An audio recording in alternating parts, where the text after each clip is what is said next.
Hello, everybody. Welcome to the Health Force Podcast. Yes, there's some new bells and whistles for those that are watching this with video.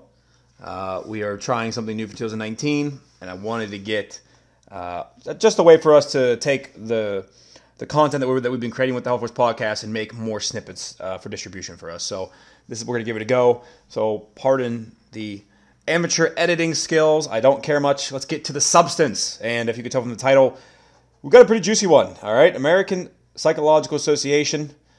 They put out guidelines for how best practice, I guess, or just recommendations for now on how to treat men and boys in a clinical practice or counseling or a psychologist, psychiatrist. And this was sent to me from our employee, Mike Dunn. Mike Dunn obviously works for us at Ramsey Mental Fitness. And for those, if this is your first time seeing our stuff, mental fitness is something that I created in February of 2018, and I wanted to. I looked at the landscape and I noticed that a lot of people were unhappy, and it wasn't just physical. So by nature, we're personal trainers and we really handle physical health. And then people would say things like, "Well, I need to lose 10 pounds, I'll be happy," and then they would lose the 10 pounds, and then they still weren't happy. So upon analysis of that, over and over and over, I found that a lot of people's current state of unhappiness resorted to mindset, mentality, dealing with everyday struggles and not really coping with it well, and not really using strategies against it very well that are practical. And it became this thing that morphed into mental fitness. And so I'm very happy I did so. I predicted essentially sort of the way that clinical psychology is moving. They're moving. They're on the move. They're going what I think for them, they think is a land grab, but instead they're isolating themselves. And we're watching the death of clinical psychology. And I'm not really emotional about that. I don't care one way or the other whether they stick around or not. But we're watching them literally commit public suicide by putting out redonkulous guidelines and statements that not only are, I think, inaccurate and not true, but they also don't put anything out that's helpful. And they haven't for some time, to be quite honest. Like, there's a reason mental health is ballooned to the issue that it is. It's, in my opinion, a lack of solutions. There's not practicality. Psychology is really good at figuring out why things are or why somebody does something, but there isn't the next step of, well, you should do this instead. There isn't that. There is not real counseling. You know, there isn't really advising. There really isn't leading somebody to a better life. And that's what mental fitness is about. Now, you know, most of our time has been spent to this point, in esports, which is a highly competitive scene. We're dealing with primarily young men, but also young women who are dealing with pressures of playing for a lot of money, six-figure tournaments and professional leagues. They're signing contracts. They're moving to different states and countries. Like, it's a very competitive environment, very stressful. And we've been honing in our services, starting in that field. And there's a ton of crossover with today's article and the things that we see. And I'm going to cherish this opportunity today on this video, on this podcast, because it gives me an opportunity to further differentiate mental fitness from psychology. They're not even close to the same thing. And I'm engaging on Twitter around these guidelines, and it's almost like people love to argue from authority. And I've seen it so much lately. I don't like it. Feels like the last 2 years I really haven't used that term, argument from authority. I haven't really used it that much. And now all of a sudden I'm noticing some things, I'm engaging discussions, and everybody is doing it. And now I'm saying it like it's, you know, as common as drinking a glass of water. Now I'm saying argument from authority. And so I've always known that society, our critical thinking skills are on the decline. It's mainly from our political system. You know, when it comes to politics, we identify with a group, left, right, center, libertarian, green, whatever it is, and we turn into a cult. We get into it and we remove all logical thinking and start to argue entirely off of emotion. It's obviously unhelpful, not healthy, and we start to do that, and it's starting to leak to other areas. So the big goal that I'm trying to accomplish today is I'm removing politics as best I can from today's topic. I really would love to stay focused on the beast, the message that they put out. That's the big elephant in the room. That's really what I want to attack and go after and talk about and discuss with you. And so there's going to be some political language that we're going to hear, but that's because the APA, the American Psychological Association, brought that into the conversation. If it wasn't in there, I wouldn't mention any of this stuff. So I'm merely going to be like reporting on it when I use that language. That's not something that's native to me. I don't do that in my personal life. I don't do it in my professional life.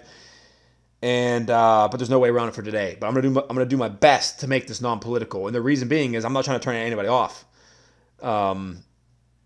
If somebody starts, we have this bias where if we figure out somebody is giving personal opinion on a debate or a topic such as this, and if they find out or they get an inkling that my political leanings are not in alignment with theirs, they automatically start to shoot down my opinions. That's like a knee-jerk reaction, and vice versa. If they find that I'm in alignment with them, then they start to defend me, and I really want to avoid that. I really want to stick to the issues. There's enough here that we don't need to get into the politics. So let's see if we can get that thing accomplished. And to start us off, I have an article. Now, the article is sent to me. The article is obviously going to have some opinions in it. I want to do our best to ignore that. I might have to read some of it just to get through it, but I'm going to try to jump to the right parts. This was sent to me from my employee again. It's from townhall.com. American Psychological Association labels traditional masculinity as harmful. And the article was written by Brianna Helt on January 7th, 2019. According to the American Psychological Association, APA, from now on, so I'm going to say, being a traditional man is now considered on par with a mental disorder.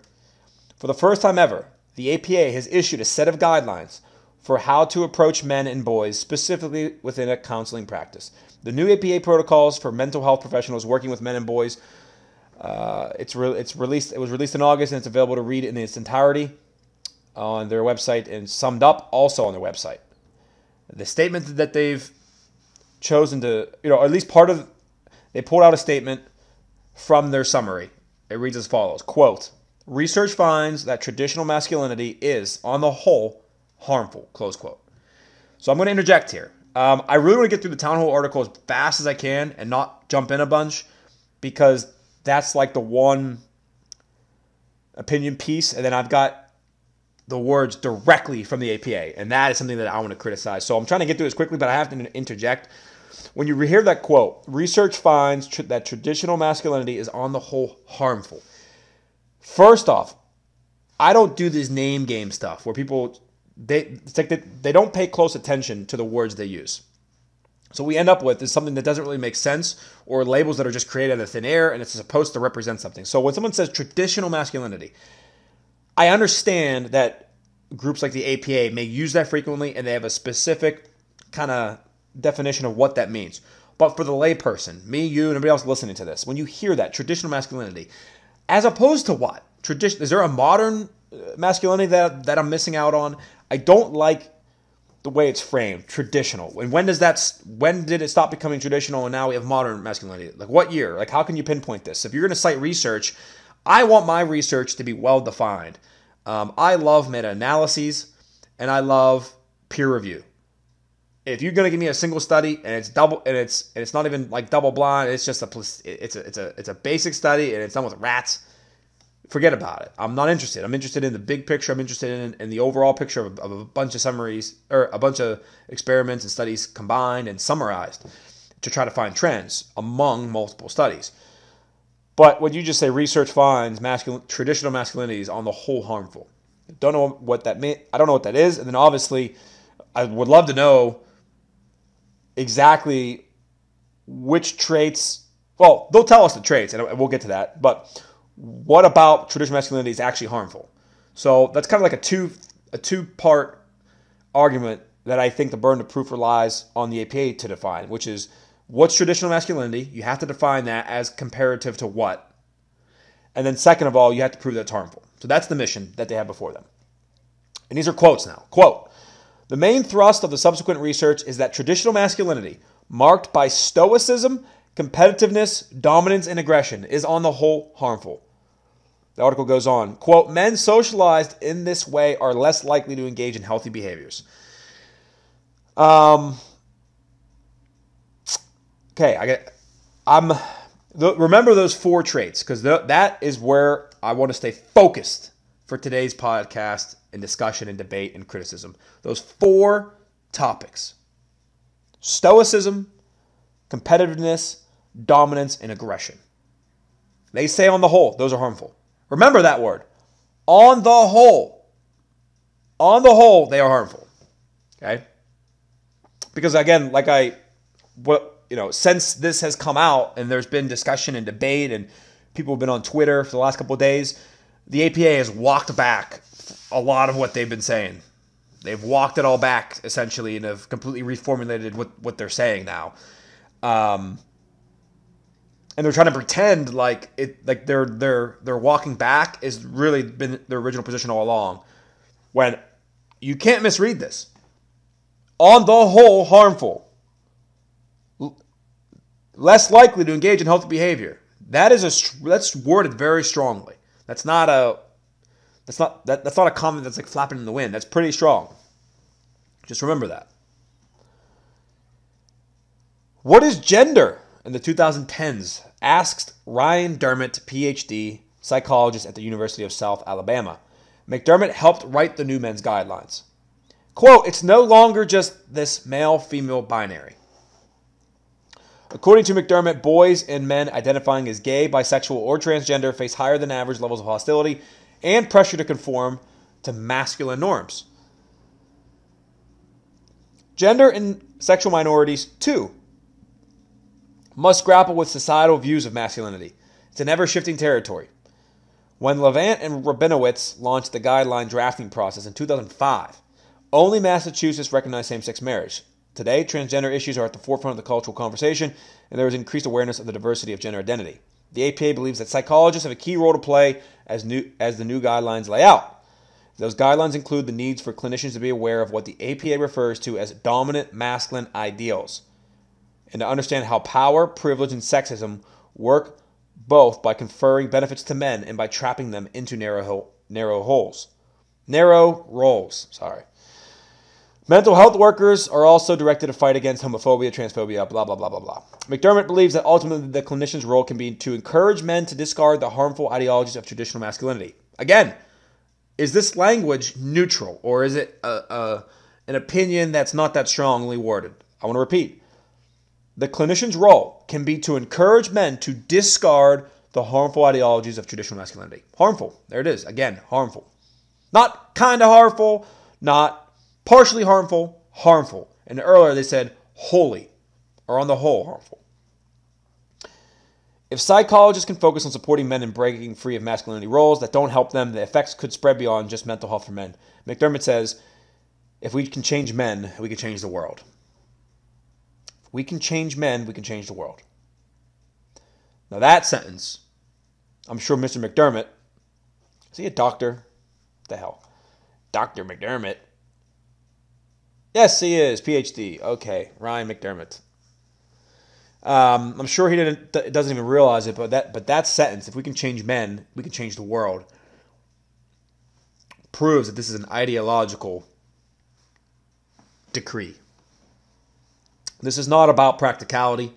This is not about affecting change and meaningful change. This isn't about helping or in society. This is about a couple of academia who have a fancy title and a fancy job to do, sitting on a board of psychologists or whatever. They sit there and they scratch their chins. Oh, well, yes. What do you think we should solve next? Oh, yes, I think we should solve masculinity. Oh, yes. Oh, and they sit there and they talk amongst themselves and they talk in circles and they essentially come up with what they think is probably the smartest thing ever written. They probably just gloat over it as they're printing it and publishing it. Oh, look at this. What amazing work. Yes, Ryan, good job. And they publish it, and then they're like surprised that there's backlash. Absolutely surprised. So that was the summary. Now, before I get into the actual summary article on the APA's website, as well as some of their statements afterwards and the pushback and the fallback and all that, before I get to all that, I really have got to talk to you guys about mental fitness here, and this is an opportunity. Look, we have started in esports. We're not going to stop in esports. There's a big job to be done there, so it's requiring a lot of our focus. We want to get things right. I think it's the perfect environment to really hone our skills and vet out our system, essentially create the proof of concept that is mental fitness. We are not ideological, like what we just heard. Okay? We don't base our opinions and our recommendations off of thin air and what I think as a person. It's not what I think, or it's not, oh, well, some research, our research suggests this.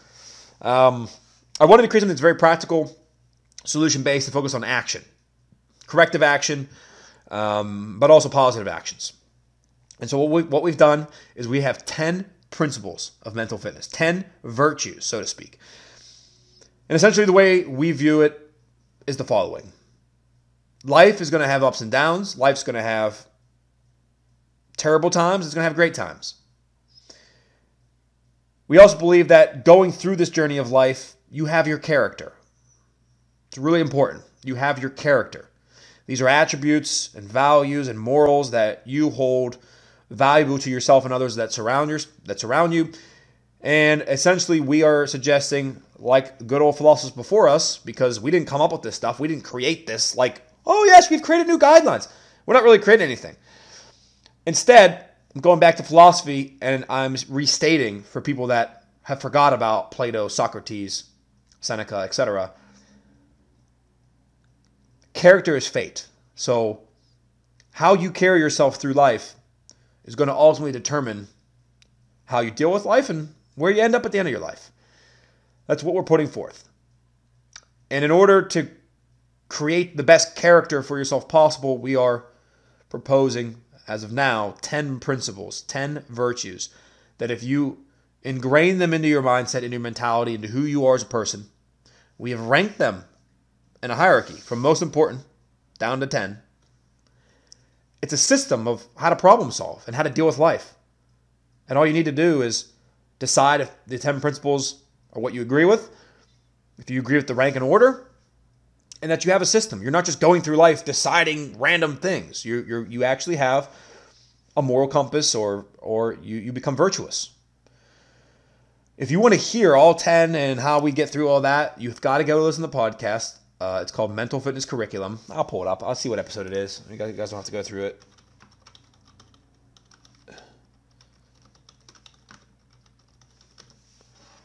Episode 91, Mental Fitness Curriculum and Methodology. Go listen to it. Episode 91 you can find it on iTunes or any of those podcast websites. But we go through all 10 and why it's a certain order. But that's our proposition. Our proposition is not that masculinity is harmful and 4 traits, stoicism, competitiveness, aggression, and dominance, are on the whole harmful to men. It's not our position. So again, opportunity for us to differentiate. If you agree with what they put out, the APA put out as guidelines, okay, maybe you think that psychology is a great solution for life's problems. Fair enough. If you don't like what they say, and you like what I just said about character is fate, we're going to go through life. It's going to be ups and downs. We need a system. We need to find a way to justify our behaviors and our actions, and we should rank what's most important. And then we can make decisions off of that. If you like that, then guess what? Mental fitness is for you. Mental fitness is more of a solution for these problems than psychology. We're not psychologists. We're not wannabe psychologists. That's the other thing. I wish people could understand this. I have zero interest. Zero to getting into psychology and, oh, yes, I want to be a professor. No. We don't want to be psychologists, and we never have plans to, and we don't pretend to be now. We are our own self, and it boils down to the idea.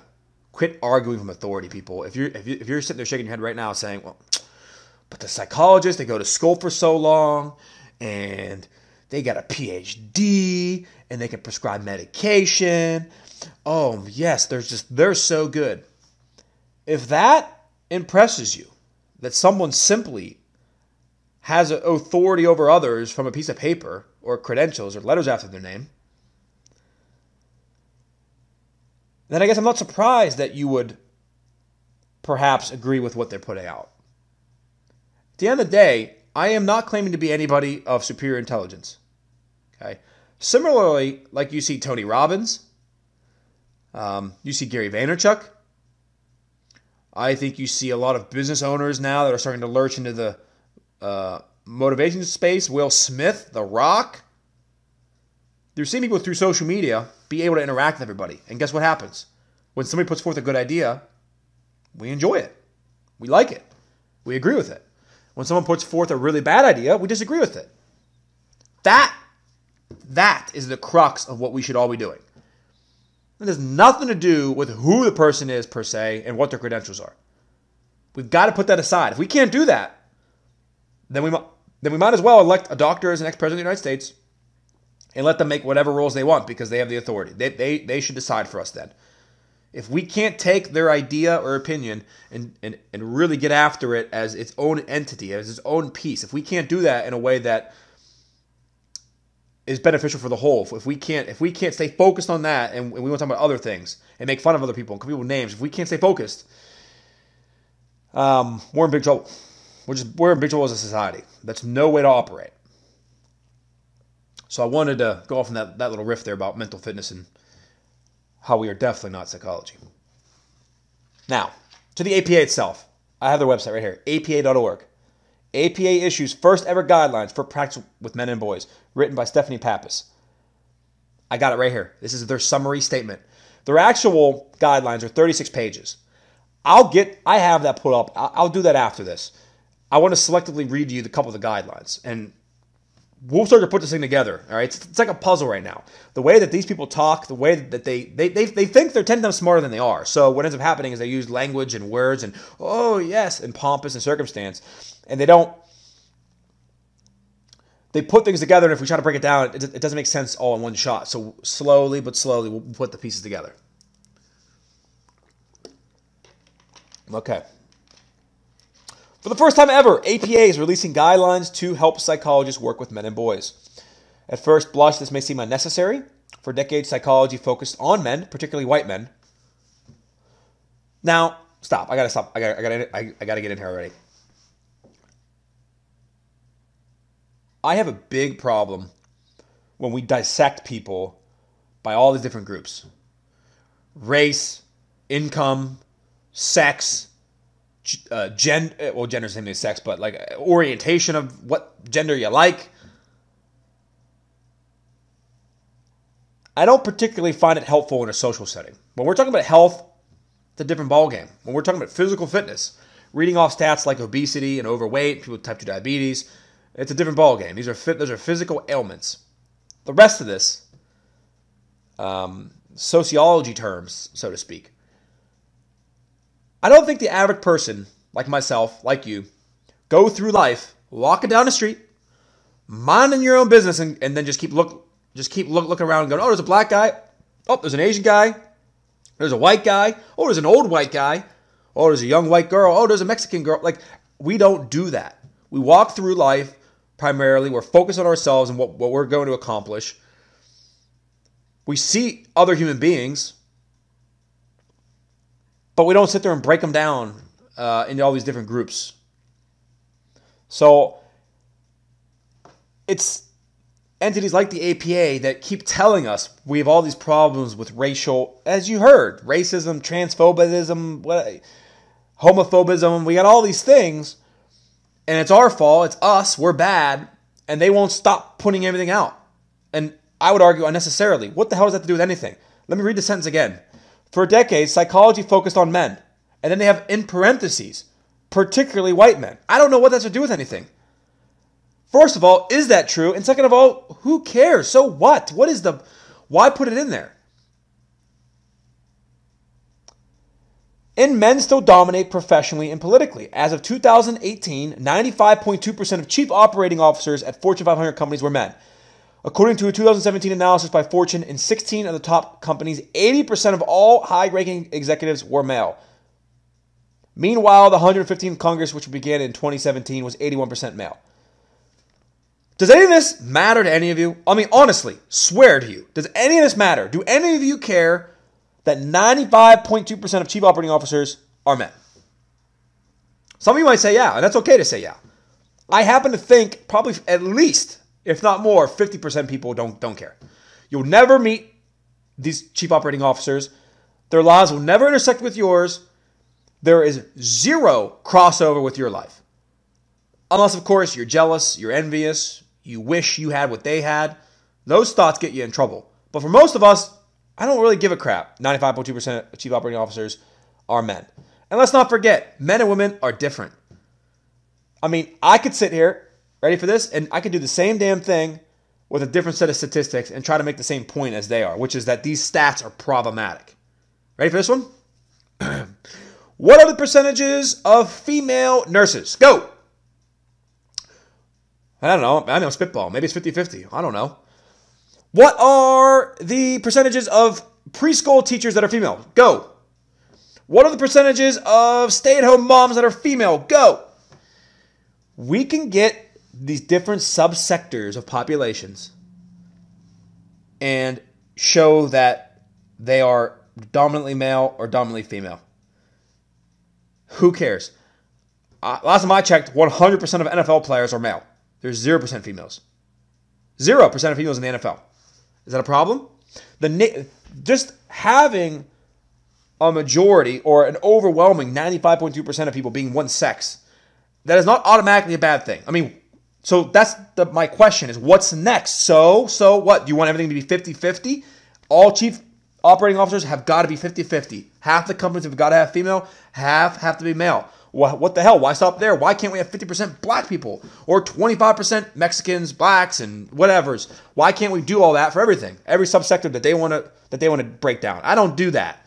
Let them do that. They talk about all that stuff. I don't do that. Most of you don't do that, but they keep bringing it up incessantly. So why don't they just break it down across the board equally, exactly across all of these different diverse groups and backgrounds and income levels and all that? It's nonsensical. They're citing the research to get you to be like, yeah, masculinity is bad, without actually saying it. So, completely useless statistics from a critical, rational thought process.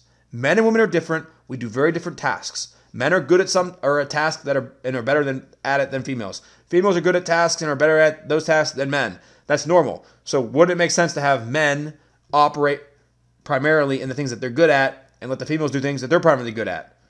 Guess what? Men are very good at business in terms of the dedication required to be a COO. Not that women can't. It's not exclusive. As you see there, they're still 4.8% or what have you. So it's possible, but you're missing the point if all you're hearing is, well, girls can do that too. I think it's early, and I don't want to get too bogged on this too much because there's a lot to get to, but it's important, and I don't want to just gloss past it. Females have not been in the workforce all that long, historically, like as it is today, where it's expected of them to be in the workforce. So this is relatively new that we're getting into here with job statistics. So for the first point, I don't like doing that. I don't like to try to compare statistics right now. There really isn't enough data to make things meaningful, I don't think. But secondly, if somebody's thinking critically and rationally, I think it's undeniable that men sacrifice more to propel their careers. Okay? They ask for raises more. Oh, aggression! They said that earlier. You're not supposed to be aggression. That's bad. But that's the reason why men are good at business and become executives, because they ask for things and they're aggressive in their workplace. Oh, that's bad though, isn't it? Men don't take as much time off, work longer hours, work on weekends. They work more. So when it comes time for a business to make a critical decision about who gets an executive position, oftentimes they're faced with a bunch of hardworking men applying that are putting in a lot of hours and doing it, and maybe a few females, but the pool is obviously different. It's dominated by men that are qualified candidates that are putting in the work. I think it's a mistake to sit here and be like, well, again, should we make it 50-50? What's the next point? I don't particularly... I'm completely unemotional. I'm completely down the middle about these stats. 95.2% of chief operating officers are men. I don't hate it. I don't like it. I just don't care. It is what it is what it is. I mean, I've explained the reasoning of why we're there. I don't know I don't know why someone wouldn't make an argument for change and why that's a problem. But there you have it. And again, the same could be applied as they go on here about executives and politicians in Congress and all that. There's just different skill sets. We're different people. They could just change. They could just change. So instead of talking about chief operating officers and executive vice presidents and politicians, just change it to things that are dominated by females. I try to give examples. I don't know, though. I don't go my life thinking about what's dominated by females. But I just gave like babysitters, nurses, and stay-at-home parents. I think they're dominated by females. Could be wrong. But is something wrong with there? Should we go 50-50 there? I just don't think it matters. So we end up talking and wasting time discussing, debating things that don't matter that much. Okay, they bring up that men commit 90% of homicides. They represent 77% of homicide victims. They're 3.5 times more likely to die by suicide, and their lifespan is about 5 years shorter than females. Boys are more likely to be diagnosed with attention deficit hyperactivity disorder, and they face harsher punishments in school than females. The APA guidelines strive to address these problems. Okay, so there's like the lay of the land. They think, I mean, I can't tell if they're saying it's a good thing or not now that they are dominating certain industries. I don't know. That makes sense. So anyways, they have a section called The Needs of Men. Prior to the second wave feminist movement in the 1960s, all psychology was the psychology of men. Most major studies were done only on white men and boys who stood in as proxies for humans as a whole. Researchers assumed that masculinity and femininity were opposite ends of a spectrum, and a healthy psychology entailed identifying strongly with the gender roles conferred by a person's biological sex. But just as this old psychology left out women and people of color and conformed to gender role stereotypes, it also failed to take men's gendered experiences into account. Once psychologists began studying the experiences of women through a gender lens, it became increasingly clear that the study of men need the same gender-aware approach, says Levant. Who cares what Levant says? The main thrust of the subsequent research is that traditional masculinity, marked by stoicism, competitiveness, dominance, and aggression, is on the whole harmful. This is framed off their website, apa.org. Let me repeat it. Perk your ears up. Watch. Tune in. Pay attention. The main thrust of their research is that traditional masculinity, marked by stoicism, competitiveness, dominance, and aggression, is on the whole harmful.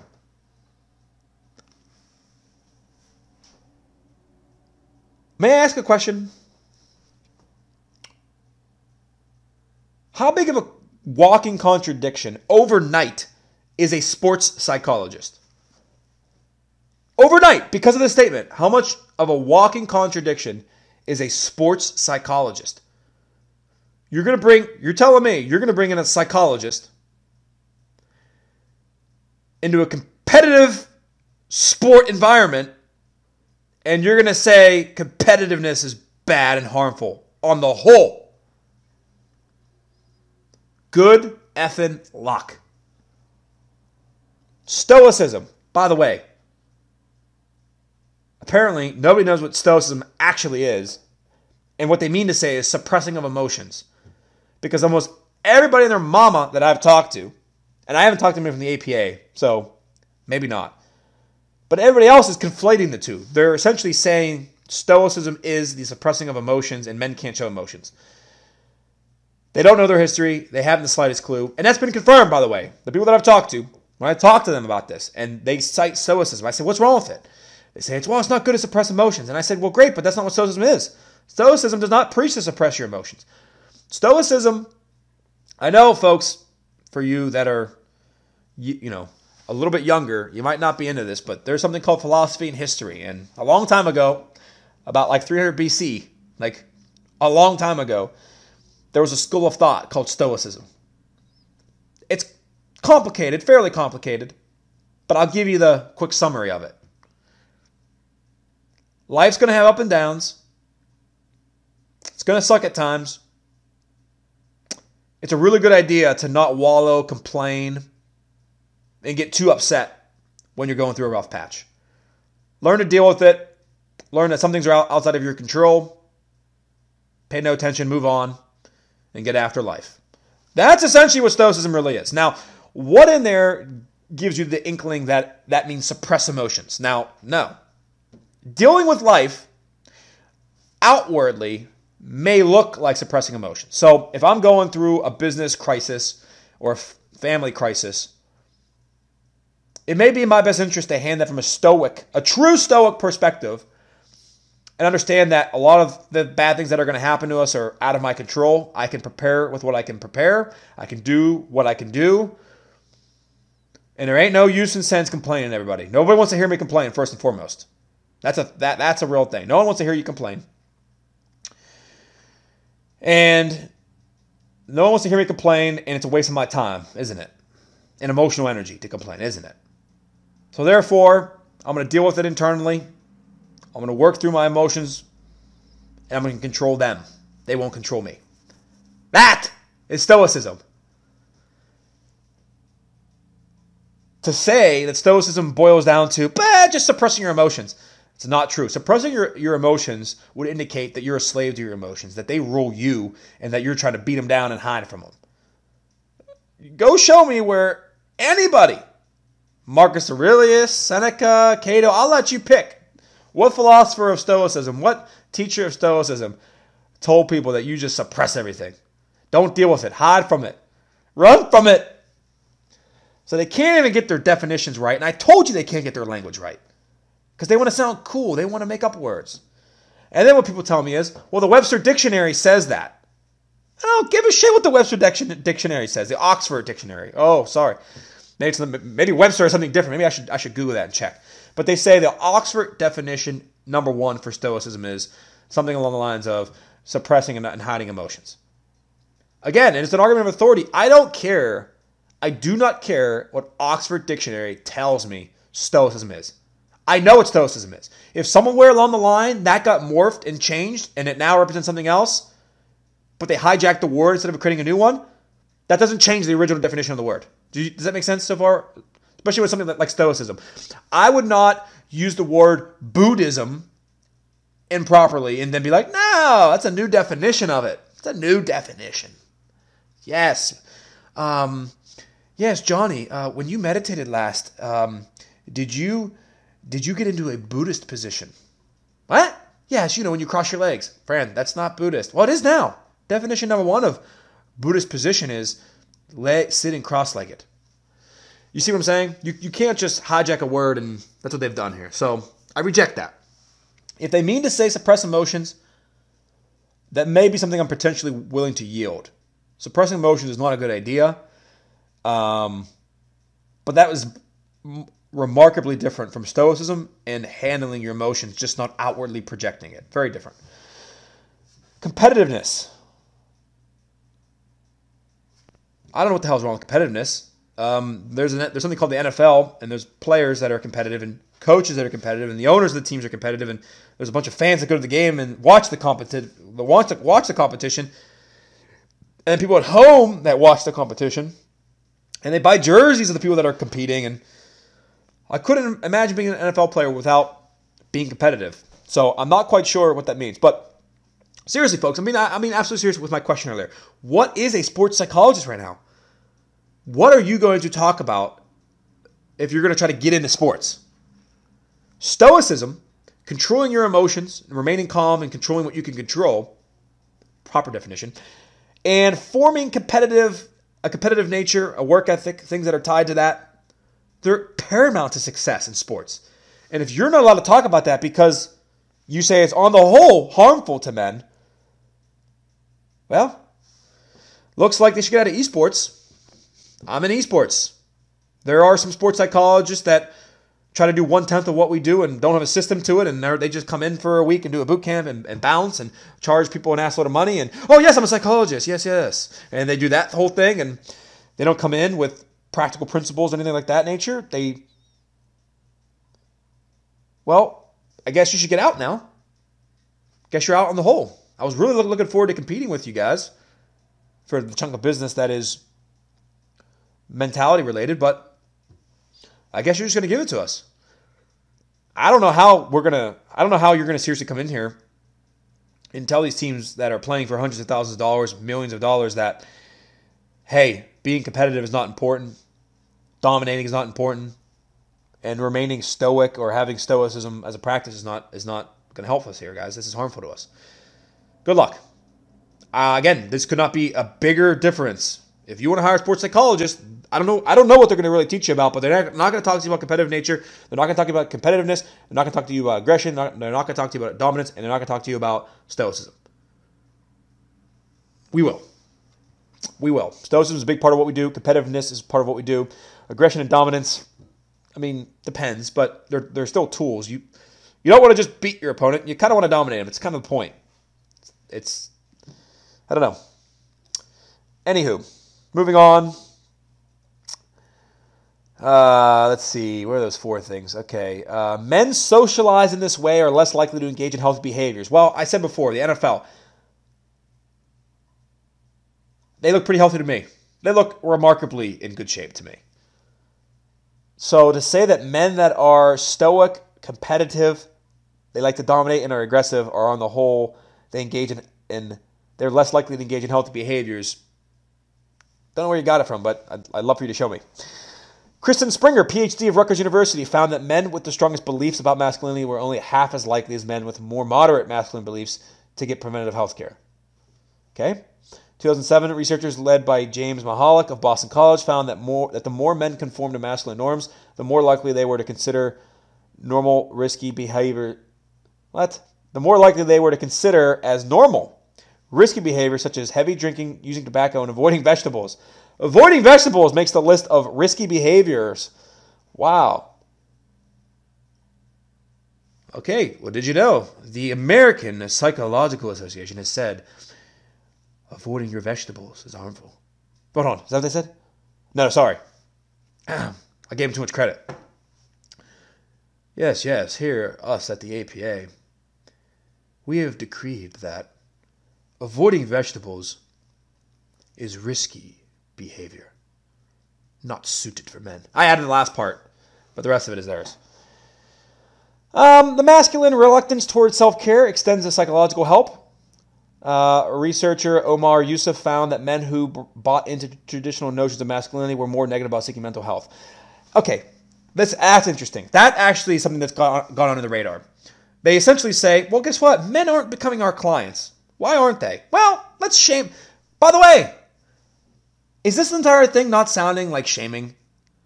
I don't use that word. I don't say that. I don't say people get shamed. That's what people like the APA do. They say you're shaming women or shaming obesity, whatever, shaming. Shame. Is this not shaming men right now? I'm just asking, just curious. Shaming men into buying their product? Is that where we're going with this? They are finding that men aren't going to do psychological help. It's maybe because your product isn't good. Maybe you're not helping them. Maybe they don't see the value. How about that? Can we talk about value and what's valuable? Do we not have an opinion? Do we not have our own opinions on what we think is valuable and what's not? We could be wrong in that opinion, but don't we at least have the opinion? Don't we have the freedom? Or yes, should we just bow down to the APA? Yes. Yeah, I don't know. To me, it sounds like people, they sat there and said, why aren't men coming to see us? We're so smart. Oh, it's because they're pressured not to.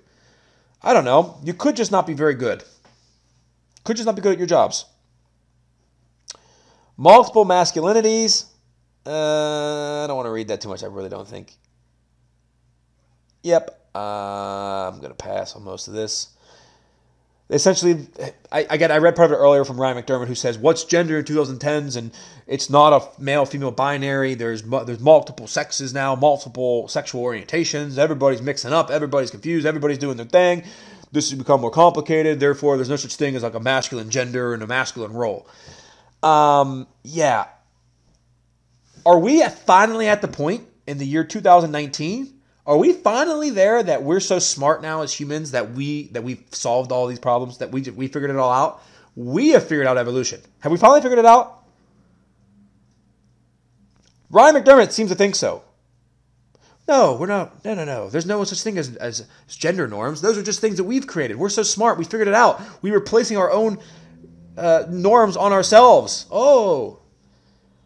I mean, could it not be a product of thousands, tens of thousands of years of evolution that men have certain traits and characteristics and skill sets that they're good at, and women have theirs, and masculinity is defined by sort of a specific set of traits that men are good at, or successful men integrate those traits? Is it really just we make things up? I don't know. Seems like a little third grade answer to me. Not buying it.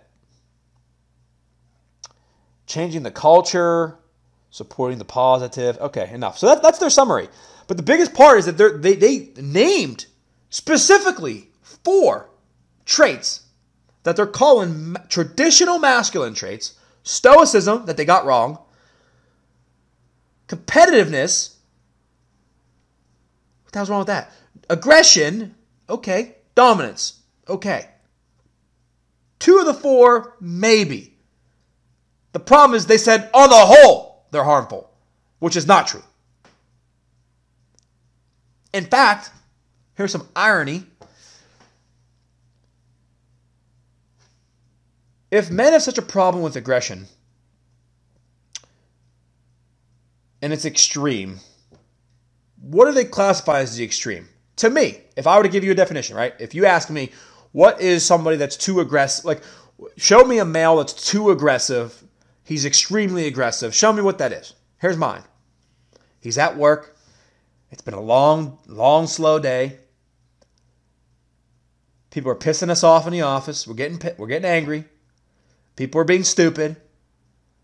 We as men think we have all the answers. We're like, why can't Bill do that? Why can't Jimbo do that? Oh, Sarah, don't get me started on Sarah. And we sit there to ourselves and we start fuming because we're competitive. And we want to be successful. We want to help the company. We don't want to waste time.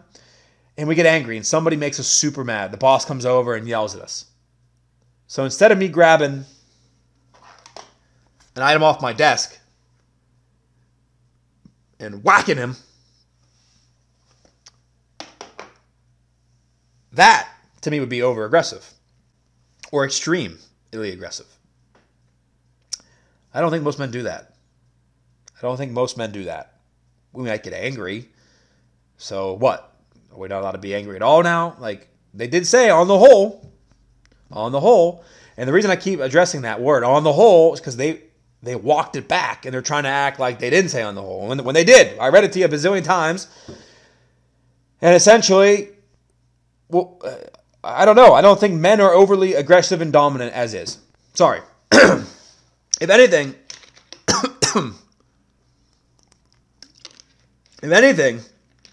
I don't think men are enough of the 4 traits. Men are certainly not practicing stoicism. Hell no. And it's funny, like, they keep talking like men don't talk about their problems. Do me a favor. Saturday night rolls around. Friday night rolls around. Get into your vehicle. Start driving around. And I want you to find a bar. And not a bar with the strobe lights and the dancing music and the girls that are half naked. No. Drive to a bar where there's some motorcycles maybe, or some smoke is coming out the front door every time somebody opens it. And you go in there and they're playing things like AC/DC, or maybe some good Johnny Cash. There's some smoke. There's pool tables, some darts. They're drinking whiskey or beer. They're not drinking the fruity drinks. And let me tell you something. You might hear men complain about some shit there. You might. Maybe a little bit about the wife, the girlfriend, the kids, the boss. You might hear some stuff there. So to act like men don't release this is, people must not get out enough. I want to continue now. Because the APA, so they got crushed, got killed. Rightfully so, they got crushed and killed all over this. Remember the point. Those 4 traits, on the whole, harmful. Division51.net. Now, I don't know what in the hell that means, but apparently the APA is broken down to specific divisions. Yes, we are so powerful in all being that we can't just be the APA. We need to designate certain divisions. You are now Division 51. Please report to Division 51. So stupid. Division 51 is the Society for the Psychological Study of Men and Masculinity. Okay? They put out a statement. They had to put out a special statement. It reads, off of their website, division51.net, it reads, Twitter message not reflecting the guidelines for boys and men. Twitter message not reflecting the guidelines for boys and men. Okay, let's get into it. Let's read this. Division 51, the Society for the Psychological Study of Men and Masculinities of the American Psychological Association supports all boys and men to live happy, constructive, and fulfilling lives. Masculinities are diverse and expressed in a wide range of ways. Courage, strength, bravery, compassion, self-compassion, leadership, vision, kindness, respect for others, gender equality, ambition, providing, protecting, intimacy, loyalty, social justice, friendship, resilience are just a few qualities that promote healthy lives and social connections. When we report that some aspects of traditional masculinity are potentially harmful, we are referring to a belief system held by a few that associates masculinity with extreme behaviors that harm self and others. It is the extreme stereotypical behaviors, not simply being male or a traditional male, that may result in negative outcomes. Now, if that isn't the biggest bunch of whiplash of all time, I don't know what is. I read to you 100 times. They said, on the whole, these characteristics are bad for men, harmful for men. Division 51, call Division 51. We got a code red. Code red, Division 51. Get out there, make a statement, and embarrass ourselves even further. And they come out here and acted like they didn't say what they said. Boy, do I love the internet. See, this used to be covered up. 1970 in the news, you could cover some bad stuff up. Now, when it's printed, it's printed. I can't believe they would say this and no one thought this would be a bad idea. So now, again, it's that whole, oh yes, we are the APA. They will never know. Send out a corrective statement. Gosh, fine. Like, they are so, I just bet you, they're dismissive. They don't think people are going to care. I can't believe they said this. When we report that some aspects, how about those 4 you mentioned, of traditional masculinity are potentially harmful. They didn't say that. They said on the whole harmful, not potentially. When we say that they're potentially harmful, we are referring to that some people. It's such a disaster. Anyways, it goes on, and for example, people who believe that to be a real man, it just. Oh, here I gotta read this. It says, for example, people who believe that a real man means to get needs met through violence, dominance over others, or extreme restriction of emotions are at risk for poor physical, psychological, and social outcomes. See, now, it's an extreme restriction of emotions, not just stoicism anymore. Violence instead of aggression. It's like a completely different statement. So eventually what happens is they eventually say, yes, we're talking about the extreme violent people. Well, no, duh. We all agree with that. No one's saying people should be violent. So now they've gone from ridiculous guidelines and ridiculous statements about masculinity and those 4 traits and saying they are on the whole harmful to now saying, no, just the extremes are bad. So ifo facto, what they're saying is absolutely nothing now. Nothing new, nothing of substance, nothing of any meaning. Just, it'd be like me saying, hey, we're gonna put out a press releaser. Mental fitness thinks that if you murder somebody, that's harmful to yourself and to others.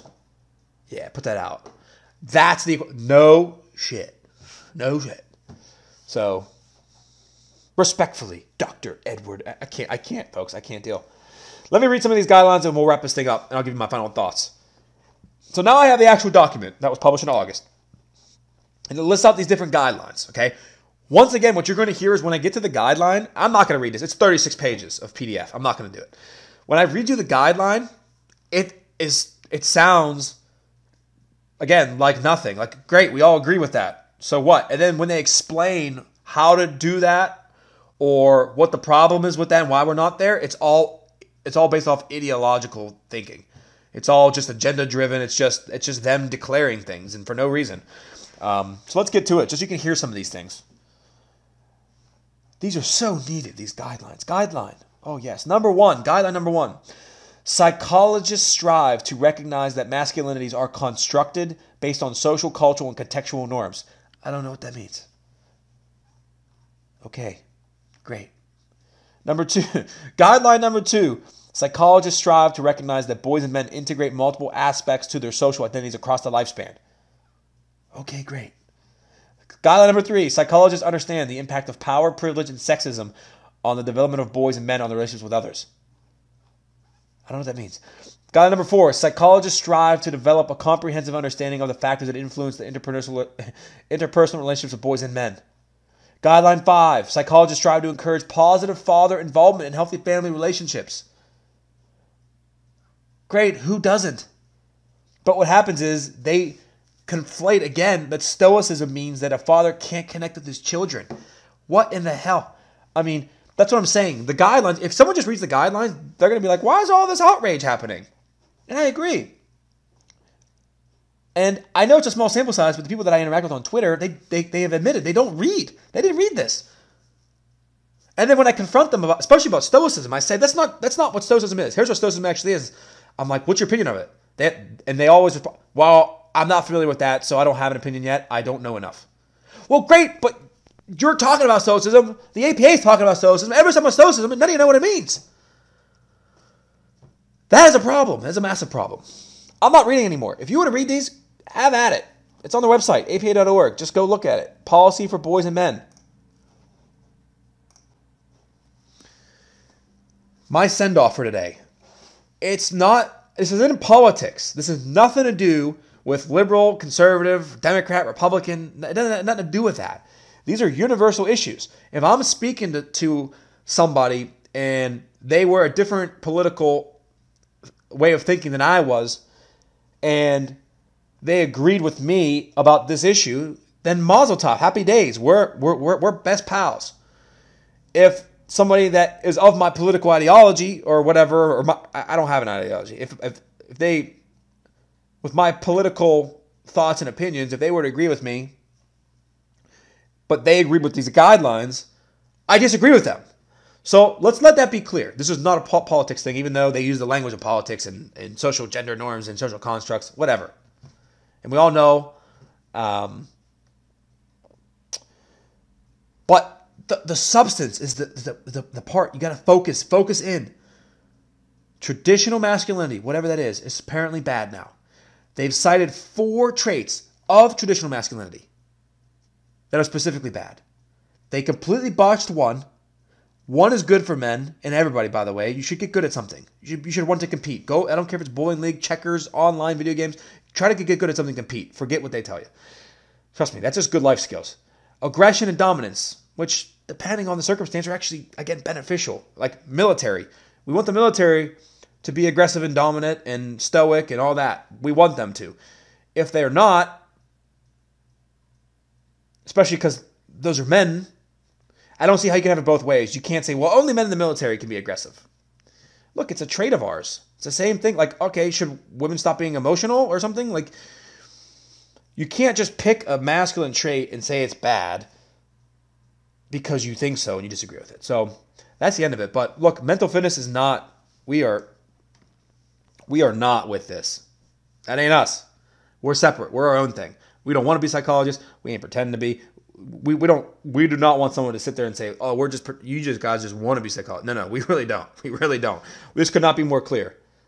We've got 10 virtues and principles that we think gives you a great life. And they think competitiveness is a bad idea for men and boys. I think that's it. I think I'm feeling pretty good. Thanks for watching, guys. Follow us on Facebook, Ramsden Elite Fitness, Ramsden Mental Fitness. We're on Twitter. We're engaging on Twitter. You guys should add us. It's Ramsden EF and Ramsden MF. Stands for Elite Fitness, which is physical fitness, and MF is for the mental stuff. Follow the Pittsburgh Knights. Big shout out to Pittsburgh Knights. We've been working with them since February. Big fans of everything that they're doing, and we hope to increase our relationship with them and continue to move forward in 2019 and really offer some baller stuff. And there are, my favorite esports org, because I'm also from Pittsburgh myself. So it's kind of where we are. Thanks for tuning in, and we'd love to have you guys give us comments and give us your feedback on today's episode. See ya.